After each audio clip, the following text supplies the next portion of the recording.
ನಾಳೆ ದಿನಾಂಕ 21/6/2026 ಕರ್ನಾಟಕ ಕಾಂಗ್ರೆಸ್ನ ಭಾಳ ಹಿರಿಯ ಮುತ್ಸದ್ದಿಗಳು, ಪಕ್ಷದ ಪ್ರಾಮಾಣಿಕ ನಿಷ್ಠಾವಂತ ಮುಖಂಡರು, ಕಾಂಗ್ರೆಸ್ ಪಕ್ಷದಲ್ಲಿ ಸುಮಾರು 4 ದಶಕಗಳ ಕಾಲ ಪಕ್ಷ ಸೇವೆಯನ್ನು ಮಾಡ್ತಾ ಇಡೀ ದೇಶದಾದ್ಯಂತ ಕಾಂಗ್ರೆಸ್ ಪಕ್ಷವನ್ನು ಬಲಿಷ್ಠವಾಗಿ ಕಟ್ಟಲಿಕ್ಕೆ ಭಾಳ ನಿಷ್ಠೆಯಿಂದ ಪ್ರಾಮಾಣಿಕವಾಗಿ ದೇಶದ ಹಲವಾರು ರಾಜ್ಯಗಳಲ್ಲಿ ಸಂಚರಿಸಿ ಪಕ್ಷದ ಸಂಘಟನೆಯನ್ನು ಮಾಡಿರುವಂಥ NSUI, ಯೂತ್ ಕಾಂಗ್ರೆಸ್, ಸೇವಾದಳ ಮತ್ತು ರಾಷ್ಟ್ರೀಯ ಕಾಂಗ್ರೆಸ್ ಪಕ್ಷ ಮತ್ತು ರಾಜ್ಯ ಕಾಂಗ್ರೆಸ್ ಪಕ್ಷ ಇವೆಲ್ಲವುಗಳಲ್ಲಿ ಕೂಡ ವಿವಿಧ ಹುದ್ದೆಗಳಲ್ಲಿ ತಮ್ಮದೇ ಆದಂಥ ವಿಶಿಷ್ಟವಾದಂಥ ಛಾಪನ್ನು ಮೂಡಿಸಿರುವಂಥ ಏನು BK ಹರಿಪ್ರಸಾದ್ ಅವರು ಈ ರಾಜ್ಯದ ಕಾಂಗ್ರೆಸ್ ಪಕ್ಷದ ಹಿರಿಯ ಮುಖಂಡರು.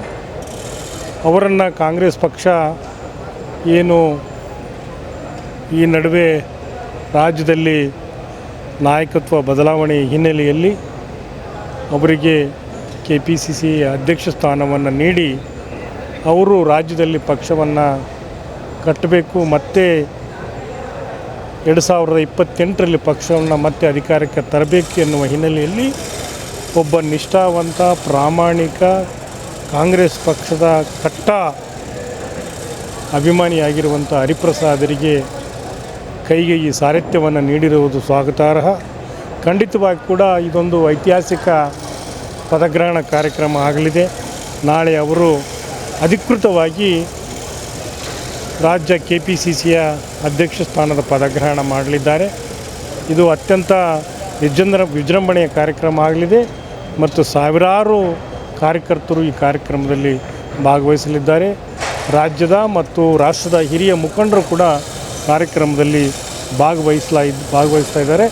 ಇದು ಒಂದು ಇಡೀ ರಾಜ್ಯಕ್ಕೆ, ಕಾಂಗ್ರೆಸ್ ಪಕ್ಷದ ಕಾರ್ಯಕರ್ತರಿಗೆ, ಜನತೆಗೆ ಒಂದು ಒಗ್ಗಟ್ಟಿನ ಒಮ್ಮತದ ಒಂದು ಸಂದೇಶ ಹೋಗಲಿದೆ.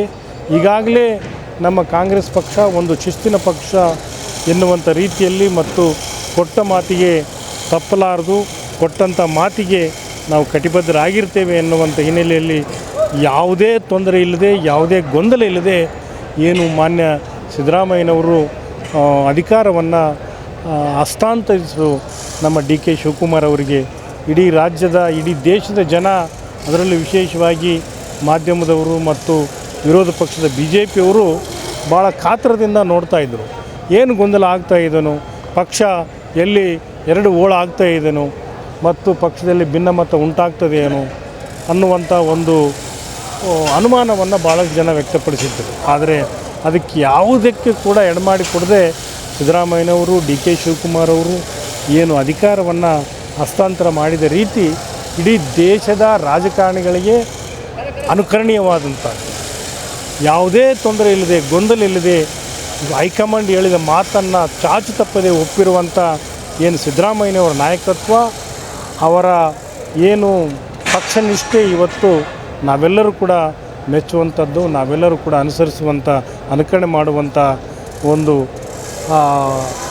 ಚಟುವಟಿಕೆಯನ್ನು ಒಂದು ಅವ್ರ ನಡವಳಿಕೆಯಲ್ಲಿ ತೋರಿಸಿಕೊಟ್ಟಿದ್ದಾರೆ ಎನ್ನುವಂಥ ಮಾತನ್ನು ಇಲ್ಲಿ ಹೇಳಲಿಕ್ಕೆ ಇಚ್ಛೆಪಡ್ತೇನೆ. ಅದೇ ರೀತಿಯಾಗಿ ನಾನು ಮುಖ್ಯಮಂತ್ರಿ ಆಗಬೇಕು, ನನಗೂ ಒಂದು ಅವಕಾಶ ಕೊಡಿ, ನಾನು ಪಕ್ಷಕ್ಕಾಗಿ ದುಡಿದಿದ್ದೇನೆ ಎನ್ನುವಂಥ ಹಿನ್ನೆಲೆಯಲ್ಲಿ KPCC ಅಧ್ಯಕ್ಷರಾಗಿ ಭಾಳ ಯಶಸ್ವಿಯಾಗಿ ಹಗಲು ರಾತ್ರಿ ಕೆಲಸ ಮಾಡಿ ಪಕ್ಷವನ್ನು ಅಧಿಕಾರಕ್ಕೆ ತರುವಲ್ಲಿ ತಮ್ಮದೇ ಆದಂಥ ವಿಶಿಷ್ಟವಾದಂಥ ಕೊಡುಗೆಯನ್ನು ನೀಡಿರುವಂಥ DK ಶಿವಕುಮಾರ್ ಅವರು ಎಲ್ಲಿ ಕೂಡ ಎಡವಟ್ಟು ಮಾಡಿಕೊಳ್ಳದೆ ಭಾಳ ಸ್ವಯಂನಿಂದ, ಪೇಷನ್ಸಿಂದ ಕಾದು ಪಕ್ಷದ ವರಿಷ್ಠರನ್ನು, ನಾಯಕರನ್ನು ಅವಕಾಶವನ್ನು ಮಾಡಿಕೊಡಿ ಎನ್ನುವಂಥ ಒಂದು ಪೇಷನ್ಸ್ ರೀತಿಯಲ್ಲಿ ಅವರು ವರ್ತನೆ, ಅದು ಕೂಡ ಭಾಳ ಶ್ಲಾಘನೀಯವಾದಂಥದ್ದು. ಎಲ್ಲೂ ಕೂಡ ಅವರು ತಮ್ಮ ಸಮಯವನ್ನು ಕಳೆದುಕೊಳ್ಳದೆ ಪಕ್ಷದ ಚೌಕಟ್ಟಿನಲ್ಲಿ ಯಾವ ರೀತಿ ಪ್ರಯತ್ನ ಮಾಡಬೇಕು ಸ್ಥಾನಮಾನಕ್ಕೆ ಎನ್ನುವಂಥ ರೀತಿಯಲ್ಲಿ ಅವರು ಕೂಡ ಎಲ್ಲರಿಗೂ ಕೂಡ ಅನುಕರಣೀಯವಾದವರು ಅಂತೇಳಿ ನಾವು ನೋಡ್ತೇವೆ ರಾಜಕಾರಣದಲ್ಲಿ ಒಂದು ಸ್ಥಾನಮಾನ ಸಿಗದೇ ಇದ್ದರೆ, ಸ್ಥಾನಮಾನ ಸಿಗುವಲ್ಲಿ ತಡವಾದರೆ ಮಾಧ್ಯಮದವರಿಗೆ ಪಕ್ಷದಲ್ಲಿ ವಿವಿಧ ರೀತಿಯ ಭಿನ್ನಮತೀಯ ಮತ್ತು ಪಕ್ಷಕ್ಕೆ ತೊಂದರೆಯಾಗುವ ರೀತಿಯಲ್ಲಿ ವರ್ತನೆ ಮಾಡ್ತಾ ಇರುವಂಥ ರಾಜಕಾರಣಿಗಳನ್ನು ನೋಡ್ತೇವೆ. ಆದರೆ ಇಲ್ಲಿ ಡಿ ಕೆ ಶಿವಕುಮಾರ್ ಅವರು ಅದೆಷ್ಟು ಪೇಷನ್ಸ್ ಇಟ್ಟುಕೊಂಡು ಪಕ್ಷದ 4 ಗೋಡೆಗಳ ಮಧ್ಯೆನೇ ನಿರಂತರವಾಗಿ ಒಂದು ಸಂಕಲ್ಪದಿಂದ ಪ್ರಯತ್ನ ಪಟ್ಟರಲ್ಲ, ಆ ಪ್ರಯತ್ನ ಖಂಡಿತವಾಗಿ ಕೂಡ ಅವರ ನಡವಳಿಕೆ ಕೂಡ ಇವತ್ತು ಪಕ್ಷದಲ್ಲಿ ಭಾಳ ಮೆಚ್ಚುವಂಥದ್ದು. ರಾಷ್ಟ್ರೀಯ ಮಟ್ಟದ ವರಿಷ್ಠರು ಈ ಇಬ್ಬರು ನಾಯಕರ ನಡವಳಿಕೆಯಲ್ಲಿ ಭಾಳ ನಂಬಿಕೆಯನ್ನಿಟ್ಟಿದ್ದಾರೆ, ಮೆಚ್ಚುಗೆಯನ್ನು ವ್ಯಕ್ತಪಡಿಸಿದ್ದಾರೆ. ಆ ಹಿನ್ನೆಲೆಯಲ್ಲಿ ಇವತ್ತು ಬದಲಾವಣೆ ಆಗಿರುವಂಥ ಪಕ್ಷದ ಸ್ಥಿತಿಗತಿಗಳ ಹಿನ್ನೆಲೆಯಲ್ಲಿ ಇವತ್ತು ಹರಿಪ್ರಸಾದ್ ಅವರು ಪಕ್ಷದ ಸಾರಥ್ಯವನ್ನು ವಹಿಸ್ಕೊಳ್ತಾ ಇದ್ದಾರೆ. ಅವರ ಈ ಪದಗ್ರಹಣ ಸಮಾರಂಭ ಯಶಸ್ವಿ ಆಗಲಿದೆ. ಅವರ ಒಂದು ನಾಯಕತ್ವದಲ್ಲಿ ಪಕ್ಷ ಮತ್ತೆ 28ರಲ್ಲಿ ಅಧಿಕಾರಕ್ಕೆ ಬರಲಿದೆ. ಇದಕ್ಕೆ ವಿಶೇಷವಾಗಿ ಹರಿಪ್ರಸಾದ್ ಅವರಿಗೆ ಹೆಚ್ಚಿನ ಅನುಭವ ಇದೆ. ಅವರು ಪಕ್ಷವನ್ನು ತಳಮಟ್ಟದಿಂದ ನೋಡಿದಂಥ ವ್ಯಕ್ತಿ, ಕಟ್ಟಿದಂಥ ವ್ಯಕ್ತಿ ಮತ್ತು ಪಕ್ಷದ ಪ್ರತಿಯೊಬ್ಬ ಕಾರ್ಯಕರ್ತರ ಭಾವನೆಗಳ ನಾಡಿ ಮಿಡಿತವನ್ನು ಅರಿತವರಿದ್ದಾರೆ. ಆ ಹಿನ್ನೆಲೆಯಲ್ಲಿ ಪಕ್ಷಕ್ಕೆ ಒಂದು ದೊಡ್ಡ ಶಕ್ತಿಯಾಗಿ ಇದು ಪರಿಣಮಿಸಲಿದೆ.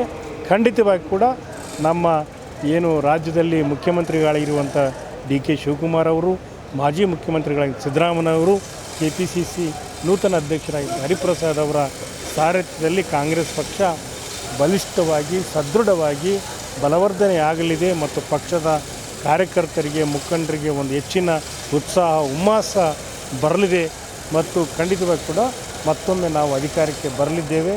29ರ ಲೋಕಸಭಾ ಚುನಾವಣೆಯಲ್ಲಿ ಅಭೂತಪೂರ್ವವಾದಂಥ ಯಶಸ್ಸನ್ನು ಸಾಧಿಸಿ ನಾವೆಲ್ಲರೂ ಕೂಡ ಏನು ನಿರೀಕ್ಷೆ ಇಟ್ಟಿದ್ದಾರೆ, ಖಂಡಿತವಾಗಿ ಕೂಡ ಮಾನ್ಯ ನಮ್ಮ ನಾಯಕರಾದಂಥ ಮುಖಂಡರಾದಂಥ ರಾಹುಲ್ ಗಾಂಧಿಯವರು ಈ ರಾಷ್ಟ್ರದ ನಾಯಕತ್ವವನ್ನು ವಹಿಸ್ಕೊಳ್ತಾರೆ, ಪ್ರಧಾನಿಯಾಗಿ ಅಧಿಕಾರ ಸ್ವೀಕಾರ ಮಾಡ್ತಾರೆ ಎನ್ನುವಂಥ ಭರವಸೆಯೊಂದಿಗೆ ಕಾರ್ಯಕ್ರಮ ಯಶಸ್ವಿ ಆಗ್ತದೆ.